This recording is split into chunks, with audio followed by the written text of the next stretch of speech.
Merci une fois de plus de nous retrouver ici sur place à Douala, la régionale d'épargne de crédit qui poursuit la mobilisation justement autour de ces actions qui sont en vente. L'objectif ici c'est de mobiliser un peu plus de 8 milliards de francs CFA pour permettre à la régionale de devenir une banque. Ça on vous l'a déjà dit et nous avons le grand honneur de recevoir sur ce plateau Serge Yannick Nana qui est le Chief Executive Officer de Financial Capital qui est l'arrangeur justement de cette émission d'action de la régionale. Merci d'accepter cette invitation. Merci, moi qui vous remercie. Alors quand on parle de la régionale, beaucoup voient une microfinance qui s'est inscrite dans la durée, dans le temps. Elle est là depuis, mais surtout elle a fait une croissance assez importante, en moyenne 12,5% tout au long justement de son existence, ce qui lui permet aujourd'hui d'avoir un capital qui tourne autour de 7 milliards de francs CFA. Et justement, c'est cela que vous vendez aujourd'hui. Exactement. La régionale, c'est 28 ans depuis sa création. C'est 15 années successives de bénéfices depuis 2005. Ils n'ont pas connu une seule année de perte depuis 2005. C'est une croissance soutenue depuis 15 ans. C'est un capital social aujourd'hui de 8 milliards 200 millions, validé par la commission bancaire, donc la BEAC. Donc c'est une société qui réalise un résultat en 2020 d'1,5 milliard de francs CFA, qui n'est pas encore distribué, qui est mis en réserve, et qui certainement en 2021, après la 16e année, devrait être normalement au moins équivalente aux 15 précédents. Donc c'est une société qui a des fondamentaux très solides, établissement de microfinance de deuxième catégorie, plus de 25 milliards total de bilan, des fonds propres. Aujourd'hui, la régionale a des fonds propres, c'est-à-dire son capital plus ses réserves, qui avoisinent les 10 milliards. C'est rare pour les établissements de microfinance. C'est une opportunité unique.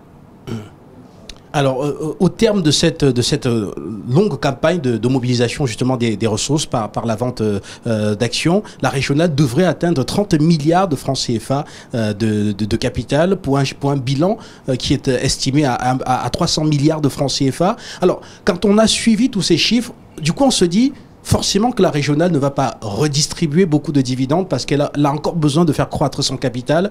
Que répondez-vous à ceux qui expriment une telle inquiétude ? Déjà, la régionale, cette année 2020, à la fin de l'année, va porter son capital, va faire 2 augmentations de capital. Parce que les 8 milliards qui vont être collectés vont lui servir à augmenter son capital. Vous savez que depuis 2011, la régionale s'est engagée dans un projet de transformation en banque universelle, c'est-à-dire un établissement de crédit au sens de la banque centrale. Donc c'est un projet qui date de 10 ans. Et à l'époque, la régionale avait un capital social d'1 milliard. Mais vous savez que pour être banque universelle, il vous faut un capital social minimum de 10 milliards. C'est la banque centrale qui l'exige. Donc les actionnaires de la régionale pendant 10 ans ont serré la ceinture. Et on dit voilà, pour qu'on atteigne le capital qui est requis par la banque centrale, nous n'allons pas distribuer de dividendes. Nous allons attendre jusqu'à ce qu'on atteigne ce plafond. Donc, ce montant est atteint avec la fin de l'exercice 2020, puisqu'ils ont des fonds propres. Ils ont un capital social, comme je l'ai dit tout à l'heure, sanctionné par la COBAC, validé par la COBAC à hauteur de 8 milliards d'euros, et ils ont environ 1,5 milliard en réserve. Donc, ils tournent autour de 10 milliards. Donc, aujourd'hui, ils peuvent faire une demande de dossier d'agrément bancaire parce qu'ils ont le minimum. Mais ils ne s'arrêtent pas là. Ils disent, pour être confortable dans notre projet de banque, si vous avez les 10 milliards minimum requis, vous n'êtes pas à l'aise parce que vous n'avez pas de la ressource, de la réserve. Donc, sur les 8 milliards qui seront collectés à travers l'opération en cours, 5 milliards seront affectés donc, pour porter le capital social à 15 milliards.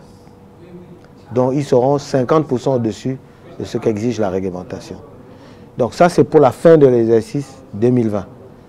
Donc, le dossier d'agrément bancaire sera déposé en juin de cette année avec un capital de 15 milliards. Ensuite, maintenant, la banque, enfin, l'établissement de microfinance qui va se transformer en banque, va donc attendre la décision de la commission bancaire qui arrive et va lui donner maintenant la possibilité de développer sa gamme de produits. Parce que vous savez que quand vous êtes banque, vous avez la possibilité de faire beaucoup plus qu'un établissement de microfinance. Et donc, c'est cette croissance-là que nous anticipons au cours des 5 prochaines années, sur la base d'aujourd'hui 110 000 clients actifs. Donc, ce n'est pas une institution qui veut devenir banque de zéro. Parce que pour devenir banque, vous avez un dossier d'agrément, une demande d'agrément à déposer auprès de la Banque centrale et du ministère des Finances du pays de domiciliation. Mais vous partez essentiellement, quand vous êtes une banque ex nihilo, vous partez de 0 client. C'est quand vous ouvrez les guichets que les clients arrivent et vous les comptez. Ici, ils ont déjà 110 000 clients. De ce qui fait qu'il devrait y avoir une accélération de son chiffre d'affaires sur la base des produits, de la gamme de produits qui sont à faire. Avec les clients en compte aujourd'hui, les nouveaux clients, parce que même les actionnaires qui vont arriver là seront des nouveaux clients. On vous a suivi pendant la présentation tout à l'heure. Vous avez insisté sur le fait qu'en termes de normes, la régionale était soumise à de nombreuses normes. D'abord, du fonds nordique qui est déjà dans son capital. Voilà, les Suédois, très exigeants, vous l'avez dit. Et également, vous avez évoqué justement les différents régulateurs sous-régionaux, notamment la COBAC et aussi la COSUMAF qui aujourd'hui garantissent justement la qualité de la gouvernance qui doit être un facteur essentiel ici au cœur de cette activité de vente. Oui, alors ici nous avons une institution qui évolue dans un secteur régulé. Il y a un triple niveau de régulation avec la régionale qui vit en bourse. C'est un élément de garantie et de sécurité très important pour les investisseurs que nous sollicitons. Qu'est-ce qu'on entend par triple niveau de contrôle?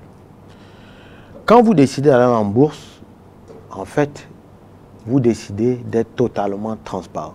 Quelqu'un qui est assis à Singapour peut analyser votre société et publier sur votre société.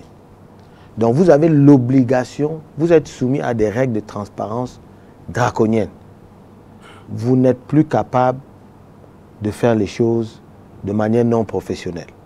Ça, c'est l'exigence de la bourse. La raison pour laquelle, d'ailleurs, ce n'est pas qu'il ne part pas en bourse qui peut. Déjà, pour accéder à la bourse elle-même a des contraintes, des règles. Elle vous dit, par exemple, vous devez avoir au moins...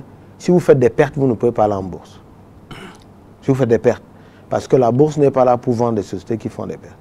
La bourse vous demande 2 exercices successifs de bénéfices. Dans le cas d'espèces, la région en a 15. Ensuite, la bourse vous dit, vous avez l'obligation maintenant de publier semestriellement vos résultats. La bourse vous impose un deuxième commissaire au compte, etc., etc.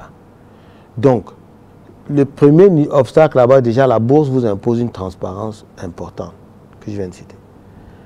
Deuxième niveau de contrôle, c'est au niveau de la Commission de surveillance des marchés d'Afrique centrale, qui est le régulateur du marché financier, donc qui est comme le gendarme. Donc, quand vous entrez à la bourse, vous avez maintenant un gendarme au niveau sous-régional qui contrôle ce que vous publiez, ce que vous faites. Et il peut faire des missions de contrôle au niveau même des titres qui sont cotés et même la société de bourse, parce que Finança Capital, je ne l'ai peut-être pas dit au départ, mais nous sommes arrangeurs de l'opération et nous sommes la société de bourse qui a été désignée par la régionale pour piloter cette opération. Et donc à ce titre, nous rendons compte au régulateur de tout ce que nous faisons en relation avec cette opération. Troisième niveau de contrôle, c'est la commission bancaire. Vous avez un établissement de microfinance qui déjà est contrôlé et régulé par la COBAC. Il décide de se transformer en banque, dont le niveau de contrôle augmente. Donc vous avez voilà autant d'indépendants. Quand on dit niveau de contrôle COBAC, qu'est-ce que ça veut dire? Vos administrateurs doivent être adhérés au COBAC. Vos commissaires aux comptes doivent être adhérés au COBAC. La COBAC vous impose 2 commissaires aux comptes. Vous ne pouvez pas mettre n'importe qui. Votre président du conseil, vos dirigeants, vous ne pouvez pas nommer un directeur général ou un directeur général adjoint qui n'a pas le CV tel que défini par la COBAC. Donc vous ne pouvez pas prendre quelqu'un juste par affinité. Il faut qu'il ait les compétences. C'est ce qu'on appelle le contrôle. La COBAC vous impose un système de reporting financier, suivant un modèle qu'elle donne à tous les établissements financiers. remontez-nous les informations suivant ce modèle et on vérifie. La COBAC fait des missions de contrôle. Donc la COBAC est le gendarme du secteur. Pourquoi il y a tous ces contrôles? C'est parce que vous manipulez l'argent public. Dès que vous manipulez l'argent public, on ne peut plus vous autoriser à évoluer comme si vous n'étiez pas contrôlé. C'est-à-dire, si vous êtes dans l'agro-industrie, vous ne manipulez pas nécessairement l'argent public. Comme les collecteurs d'épargne que sont les banques ou les établissements de microfinance. Donc, la régionale aujourd'hui est déjà régulée par la COBAC. La régionale aujourd'hui sur la gouvernance a un président du conseil d'administration qui n'est pas le directeur général. Elle a des comités, les différents comités d'audit qui sont en place. C'est que le comité de rémunération, les différents comités de risque. Donc vous avez tous ces organes-là qui sont déjà en place et fonctionnels. Si vous prenez les critères maintenant que la COBAC utilise pour vérifier la qualité de votre bilan, est-ce que votre bilan est sain? Est-ce que les engagements que vous faites? Il y a la COBAC contrôle ce qu'on appelle les ratios de concentration de risque, les ratios de liquidité, pour voir si votre portefeuille est bien réparti, etc., etc. Donc tous ces ratios-là, la régionale les respecte aujourd'hui. Et la régionale n'a pas peur de la transparence. Beaucoup de sociétés et d'institutions que nous avons dans notre région ne sont pas prêtes à faire ce pas. Alors que c'est un pas salutaire. Pourquoi? Parce que quand vous décidez de vous arrimer aux normes internationales, aux normes de transparence, vous vous imposez une rigueur qui fait que la marge d'erreur dans votre activité diminue. Bien entendu, vous allez faire face à de la concurrence, à des risques d'exploitation, peut-être. Mais pour ce qui concerne les dérives qu'on peut voir dans une société qui n'est pas sous les feux des projecteurs, parce que c'est de ça qu'il s'agit. Vous êtes sous les feux des projecteurs. Vos salaires sont connus. Les conventions réglementées sont connues. Tout ce que vous faites, combien vous avez payé aux administrateurs, on sait. Alors aujourd'hui, il y a très peu de sociétés qui ont le courage de publier cela. Donc quand vous avez le courage de le faire, c'est à saluer. On se pose la question justement de la liquidité de ces actions à la BVMAC, parce qu'une fois qu'on a acheté, on peut avoir besoin de vendre, parce que et on peut aussi aimer que les cours remontent très rapidement pour vendre à un prix un peu plus important. Quelles sont les garanties aujourd'hui pour être sûr qu'un détenteur des actions La Régionale peut justement s'en débarrasser à tout moment s'il le souhaite? Alors, concernant la liquidité du titre, il faut savoir que il y a d'abord le principe de base. Quand vous entrez en bourse, c'est le principe de l'offre et de la demande. Puisque vous êtes coté, tout le monde peut venir demander d'acheter le titre. Donc ce qui est le driver principal de l'offre et la demande, c'est la qualité de vos résultats financiers à la base. Si vous vous mettez à déclarer des pertes, si vous faites des pertes et vous déclarez des pertes, mécaniquement, vous verrez une dégringolade sur la valeur de vos actions. Si vous faites des bénéfices, vous allez créer un intérêt autour de votre action. Donc, pour ce qui concerne donc la liquidité, vous avez aujourd'hui un marché où nous avons 4 titres cotés. La régionale sera le 5e. Parmi ce portefeuille de titres compartiment actions, la régionale sera le seul titre coté dans un secteur réglementé. Donc, si nous analysons, si je suis un gestionnaire de portefeuille ou un individu et que je m'intéresse à la bourse que je vais acheter, je suis un peu plus porté parce qu'au niveau des actions de la régionale, je sais qu'au-delà de la bourse, il y a plusieurs autres organismes qui veillent. Donc, ça rassure quand même en termes de liquidité. L'autre chose aussi, c'est que dans cette opération, nous avons une obligation au niveau de la bourse, c'est d'avoir un contrat d'animation du titre. Qu'est-ce que ça veut dire un contrat d'animation? Ça veut dire que nous devons signer avec la régionale et apporter des éléments à la BVMA qui montrent que quand les ordres vont arriver sur le marché secondaire, nous allons assurer une liquidité. Ordre, ça veut dire quoi? Quelqu'un veut vendre. Il ne faut pas que s'ils veulent vendre 10 titres, qu'il n'ait pas en face un acheteur. Donc nous, la société de bourse, nous allons donc nous arranger avec l'émetteur, la régionale, pour que quand les gens veulent entrer ou sortir, que ça puisse être fluide. Il y a des mécanismes. Alors, pour ce qui concerne le titre, comme je le disais, le titre en bourse, vous avez les bourses, le titre, ça monte, ça descend, ça monte, ça descend. C'est ça la bourse. Vous êtes actionnaire. Parfois ça monte. Prenez n'importe quel titre. Vous prenez Apple. Il y a une fois, Apple est descendu jusqu'à ce que ça ne valait plus rien. Aujourd'hui, c'est la plus grande capitalisation boursière de la bourse parmi les top 3. Donc, tout le monde a ça. Dans le cas d'espèces, qu'est-ce qui tire le cours à la hausse? Comme je le disais, c'est sa rentabilité financière. Vous savez, nous, on est scientifique à la base. On ne fait pas de prédication. Scientifique, ça analyse de manière froide. On achète quoi? On n'achète pas des choses irrationnelles. On achète une société qui a des états financiers qu'on en regarde sur les 15 dernières années. On voit la performance de la société. On voit comment est-ce qu'elle gère ses dépenses. C'est ça qu'on achète. Parce que nous, en tant que scientifiques, quand on regarde, on voit, ça nous permet de faire des projections et de dire, bon, si pendant 15 ans, vous avez pu avoir des bénéfices, ça suppose que vraiment il y a une formule que vous appliquez, que vos concurrents ne font pas. Parce que c'est dans un secteur,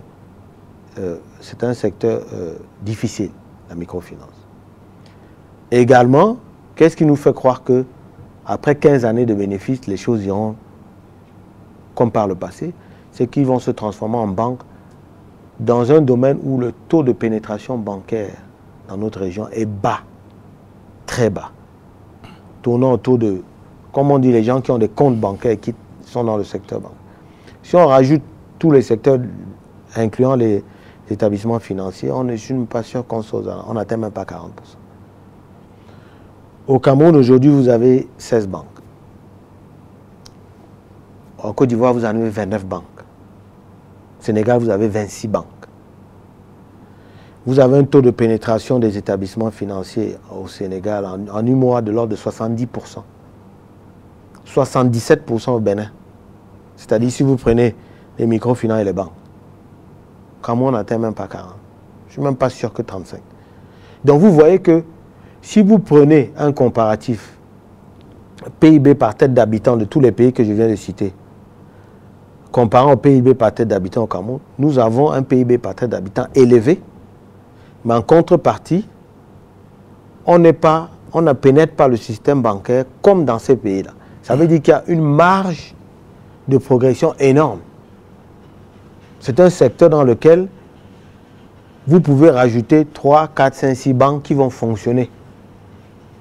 Dont la panoplie des produits et la pénétration dans les régions n'est pas encore au rendez-vous. Les pourcentages sont bas. Nous devons avoir au Cameroun, des pays comme le Kenya ont des taux de pénétration bancaire de 70-80%. Ce n'est pas normal que nous soyons encore à 15%. Donc tout ça dit que le secteur dans lequel ils sont, dans lequel la régionale se trouve aujourd'hui, qui veut se transformer en banque, est un secteur porteur au Cameroun. Merci à vous Serge Yannick Nana. On va bientôt sortir de cet entretien, alors que vous venez nous rassurer effectivement que ces actions, la régionale d'épargne et de crédit sont liquides. Elles peuvent être échangées à tout moment à la BVMAC. Vous avez pris les dispositions pour que une telle opération puisse être possible à tout moment. Pour sortir, on va peut-être vous donner la possibilité de vous adresser directement aux téléspectateurs et également aux membres de la diaspora qui dernièrement montrent un grand intérêt justement pour ces produits financiers que vous, en tant qu'arrangeur, vous proposez. Peut-être pour leur donner une dernière fois les quelques arguments clés qui ici garantissent justement, qui ici devraient définitivement les convaincre de demander ces actions, la régionale. Alors, ce que je dirais aux investisseurs, aussi bien aux personnes physiques qu'aux personnes morales, ou même aux investisseurs de la diaspora, c'est que nous sommes dans une région où malheureusement ce type d'opportunité ne vient pas souvent. Nous avons ici une opportunité unique parce que si on regarde au cours des 10 dernières années, très peu de sociétés ont eu le courage de venir affronter la rigueur de la bourse. Donc il faut regarder cette opportunité de très près et l'analyser sur la base de faits précis et de l'historique. Vous avez un numéro, le 00237 696 666 400. Vous pouvez poser toutes les questions. Vous avez ici une société qui a de la valeur, qui a un projet sur l'avenir cohérent, qui ne décide pas de prendre l'argent de l'investisseur pour faire autre chose. Elle reste dans son registre. Elle gonfle sa base, c'est-à-dire ses fonds propres, pour attaquer le secteur de la banque. Vous avez vu ce qu'elle s'est fait au cours des 15 dernières années. Et donc, si vous voulez diversifier vos placements, vous savez qu'être actionnaire, c'est le long terme. Vous avez aujourd'hui la possibilité d'acheter des terrains, tout le monde achète les terrains. Vous construisez des maisons, tout le monde achète. Vous achetez des titres obligataires, mais combien de personnes investissent en actions ou peuvent dire nous sommes actionnaires parce qu'il n'y a pas d'opportunité de la sorte. Donc, et de surcroît, dans un secteur, comme je l'ai dit tout à l'heure, régulé, contrôlé. Donc, dans la diversification de vos positions, si vous avez de l'épargne, et si vous voulez mettre le minimum, c'est 5 actions. Et c'est une action qui va flotter. Si au bout de 5 années, vous voyez que ça se porte bien, vous rachetez encore d'autres actions en bourse. Si vous avez par exemple un coup dur et que vous voulez céder des actions, c'est flottant. Vous pouvez le faire. Donc c'est un placement où véritablement vous allez à la fois acquérir des titres, avoir une société dont l'exploitation dégage des bénéfices. Et même, dans le cas d'espèces, vous avez les résultats de 2020 et les résultats qui vont venir en 2021, qui ne sont pas encore distribués, dont les actionnaires aujourd'hui vont bénéficier. Même n'ayant pas contribué aux résultats de 2020, ils en bénéficient. Donc voilà à peu près entre 2 et 3 milliards qui seront distribués aux actionnaires comme ça, gratuitement. Donc voilà un peu les raisons pour lesquelles il faut y aller.